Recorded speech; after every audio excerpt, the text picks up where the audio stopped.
we started to school, and I had no idea what school was going to be like. But my sister Ruth and Rachel, they're very smart, and they had pretty hair and pigtails. And my hair, they said I had stubborn black hair, which is stubborn and black and straight. And they chopped it off, and I looked like an Indian probably, because we were Tammy's berries, and we were outdoors all the time. But I went to school, and when I went to school, in the first, we didn't have kindergarten. First, we rode on a school bus. Well, when I got to school, I had never been to a school in my life, and I didn't know what to expect. But I kept asking the teacher, when was I going to go home? When is it time to go home? I know she got tired of hearing that. But in the first grade, she taught us how to sew. I already knew a little bit about sewing. We made a doll dress with a needle and thread. And it just was so much fun to make something at school. So I already had a love for sewing, I guess. My mother was sewing all the time, but that was my first start in making dresses and sewing. So I went on, and we moved a couple more times in that same area. But the house that I lived in when I got married, we stayed there a long time. I stayed there all through, we moved when I was in the 4th grade from Deppie, and we lived in this house in Maysville. It was Bird's Sawmill outside of Maysville. And we thought it was a pretty neat place to live, although the house wasn't that good, but we could walk to school. You know, they didn't have school bus that would come down and get us. We walked to school, and it was, you know, you like to say it was 10 miles, it's covered with snow. But no, it was a long walk, and you know, we didn't have, we didn't have raincoats and umbrellas and everything we needed sometimes, but we got there and back. We went through the woods. There was a path through the woods. And I had some good friends that lived just down the road. So I think I had a really good childhood. I enjoyed going to school. And while we lived there, my daddy worked right there on the, not too far from where we lived. The sawmill was right there. And there was some black people that lived near us, and we was good friends with these children. We played and had good times. But while we lived there, one of the shanties burned that the black man lived in that worked for the sawmill.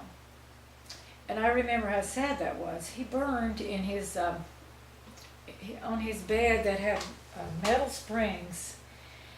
And that morning we walked down there and we saw him laying on those springs. Everything was burned except his skeleton body was laying there.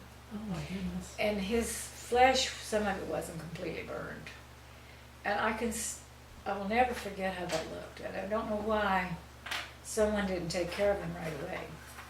But he didn't have any relatives, so I think the county had to come and bury him.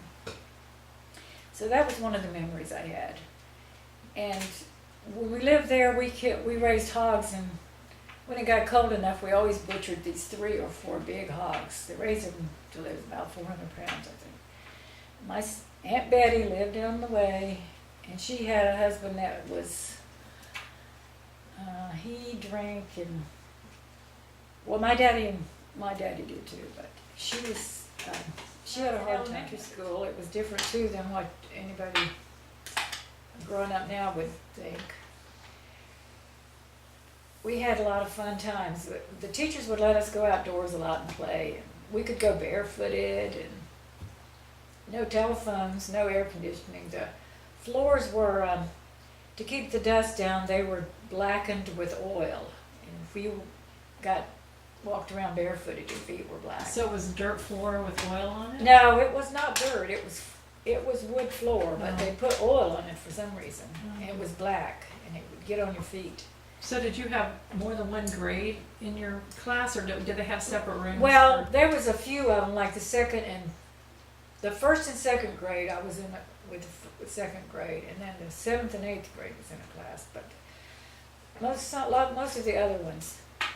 Every morning we would gather in the auditorium, and we would say prayer, and sing songs like and salute the flag and say the Pledge of Allegiance. But we would pray and we would have opening for everybody. That school just went to the 8th grade. Then we went to another school to finish out the high school.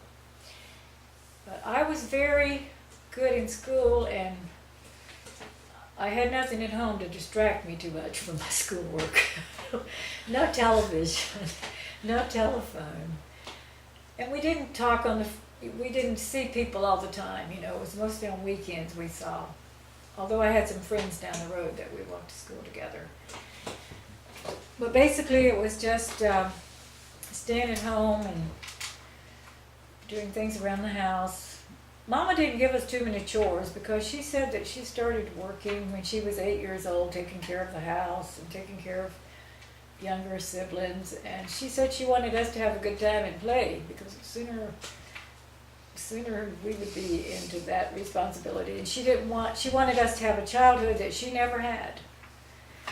And I didn't learn how to cook, really. I helped her we helped can and pick out of the garden and work in the garden, but really I didn't learn what I wish I had of. So anyway, we got, at that time, I worked, I slept with my sister Rachel most of the time, but when we was very small and there was 5 of us, I was in the middle most of the time. Ruth and Rachel, and I was in the middle. And that was a pretty good spot to be in, though, because, you know, it was cold in our house in the wintertime. I wasn't cold.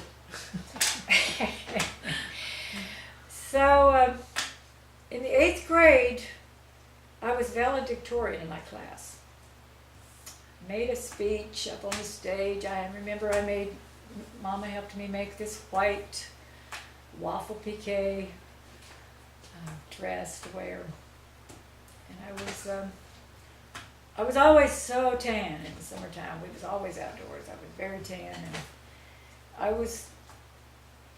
there was this different style then, you know, it had to be a gathered skirt, everything was gathered up. Luckily I was skinny, though. I was looking okay in it, I guess.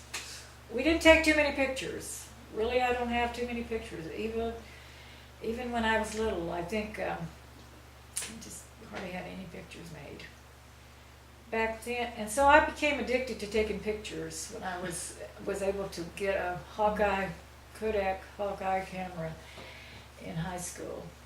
That must be where I get mine. Yes, and I would, I took a lot of pictures, and I was the one in the family that had some pictures. We walked to school, like I say, and at school we had a theater in our little town. And I remember the first movie that really thrilled me so much was Wizard of Oz. They took the whole school, walked them over a mile up down to the town where the theater was, and we saw Wizard of Oz. And I can still remember how thrilling that was. And I don't know if we paid anything for it or not. If we did, it probably wasn't over a quarter. Actually, I want to tell you about the school bus I rode on, though. When I lived down at Belgrade, they had an old army ambulance that was made for, they brought us to school in it. Old army ambulance, I'm telling you. You sat back in there like there were seats on each side. Did they have it painted like a school bus? It was the same color, like a camouflage. That was camouflage? So later on I did get a regular school bus when I went to high school, but when we lived at Belgrade, see, I walked to school when I lived at Maysville, but when we lived at Belgrade, I still was down there till I was in the 4th grade. But we went to school in that ambulance. And not that anybody thought anything about it, I guess.